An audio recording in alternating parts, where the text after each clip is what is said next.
In our country, the question of accountability of the country is sort of off the agenda. The US is the sole superpower, and the definition, it seems, of being a superpower is this notion of not being accountable to the same international laws and UN resolutions that you not only hold other countries accountable to, but threaten to go to war against them if they violate them. So we can say, well, it's hypocrisy, it's double standards, but on the international arena, when you look at those violations by our country, by our government, what do you see that we could be doing that we're not doing? That when you sit with your colleagues from the Stop the War Coalition and CND, say, God, why don't the Americans do X? Why don't they get it?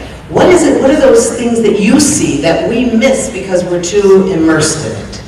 I think there's a kind of perverted sense of nationalism that is used as an appeal by successive US presidents in waging war. The idea that the horrible events of 9/11 could be resolved by waging war against Afghanistan and then waging war against Iraq. Now, think the thing through. Obviously, what happened on 9/11 was appalling and awful and wrong and terrible. Has the US been made any safer by a war in Afghanistan? Has it been made any safer by a war in Iraq? Clearly not. And if you ask people, do they feel safer now than they did 5 years ago, 6 years ago, 10 years ago? In all cases, they say no. Do they feel more at liberty? No. You have homeland security, we have prevention of terrorism, other countries have different versions of more or less the same thing. And again, I said this earlier, what are the symbols of this period of our lives? What are the symbols of international policy of this period? Guantanamo. If you put them in photos, there's two I would use, Fallujah and Guantanamo Bay. They are the symbols of what we've come to.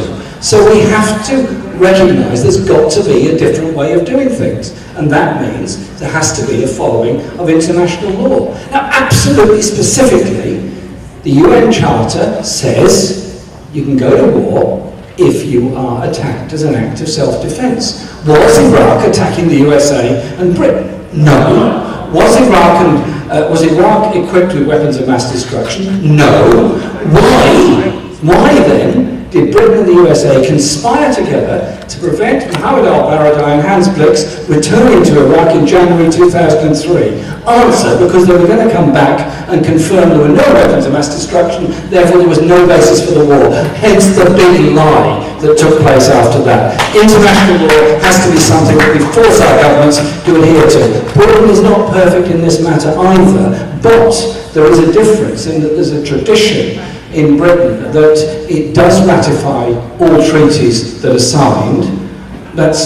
Doesn't unsigned treaties the way the US does? The only one we've ever gone out of was when Thatcher and Reagan were having an interesting and close relationship. Reagan asked us to withdraw from UNESCO. For some bizarre reason, we did indeed withdraw from UNESCO, but we went back in again, apparently on the basis that the director of UNESCO had a limousine, which was apparently a good reason to withdraw from an international organisation. And no other head of international organisations has ever had a limousine before or since.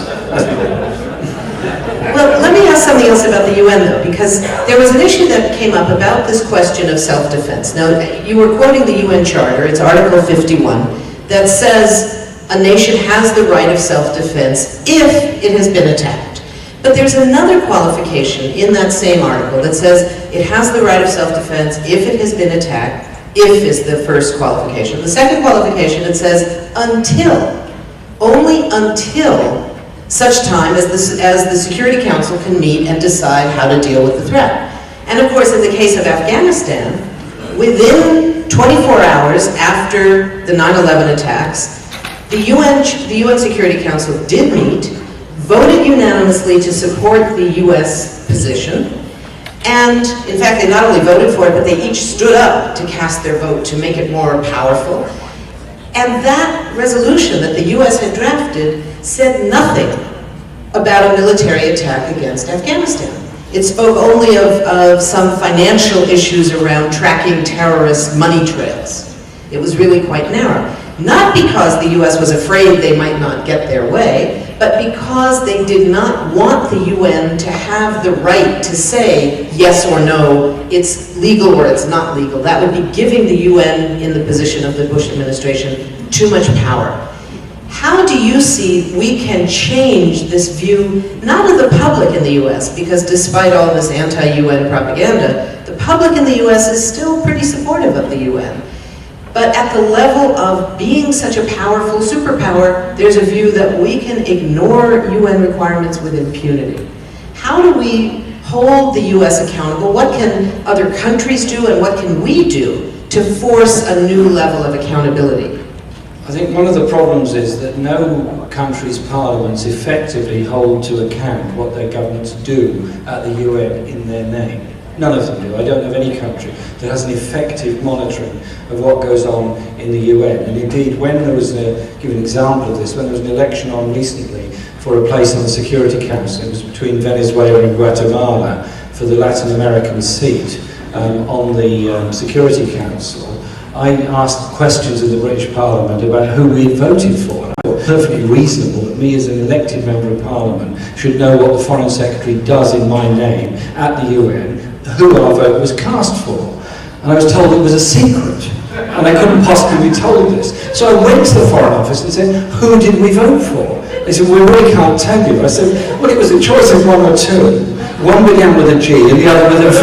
I mean, would I be wrong in going for the G, or did you really vote for the V? And they said, well, we can't really talk about the latter. That was as near as it got to accountability. But I do think there has to be that degree of accountability. But there also has to be, and this is where I think the discussion we had yesterday in the workshop about developing foreign policy is a very important one. For most of my life in politics, I've always been passionately interested in international affairs and peace. That's my motive in life, if you like all of you here. Most of that time, in politics, probably here just as much as in Britain, international affairs was seen as something separate, different, slightly esoteric, and except in times of war, didn't really matter or affect people very much. It now absolutely, totally matters in every single way. Our countries are at war. You've lost 2,500 soldiers in 3,500 soldiers in combat. Goodness knows how many have been seriously injured. Goodness knows where this war leads on to.